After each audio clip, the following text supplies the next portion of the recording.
పేరు Dinesh Reddy, student union state secretary, Eluru west Godavari, YSRCP state secretary.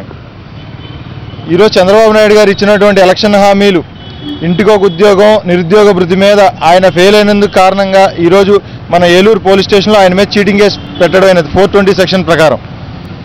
ఆయన 2014లో ఆయన ఎన్నికల్లో గెలవడం కోసం నోటికి ఏదొస్తే అది అద్దు అడుపు లేకుండా ఆయన ఇష్టం వచ్చిన హామీలు ఇచ్చారు. ఈరోజు ఒక్క హామీని కూడా ఆయన నెరవేర్చట్లేదు. దీనివల్ల ముఖ్యంగా విద్యార్థులు, నిరుద్యోగులు చాలా సఫర్ అవుతున్నారు. ఆయన ఇచ్చిన హామీలు మెయిన్ మా కోసమే, ఇంటికొక ఉద్యోగం, నిరుద్యోగ భృతి, ఆ రెండు ఆయన అమలు చేయలేకపోయాడు, ఫెయిల్యూర్ అయ్యాడు. ఈరోజు ఆయన దావోస్ వెళ్ళాడు, దానికి ఖర్చు 25 కోట్లు. ఆ 25 కోట్లలో మా వెస్ట్ గోదావరిలో ఉన్న 10,000 మంది నిరుద్యోగులకు సంవత్సరం పాటు 2,000 రూపాయల నిరుద్యోగ భృతి ఇవ్వచ్చు. కానీ ఆయన ఇలాంటి ఏం చేయకుండా విదేశీ పర్యటనలు అంటూ కోట్ల తగలేస్తున్నారు. దీని మీద మేము మా నిరసన తెలపడానికి మొదటి ప్రయత్నంగా ఆయనకి పోలీస్ స్టేషన్లో చీటింగ్ కేసు నమోదు చేయడమైంది.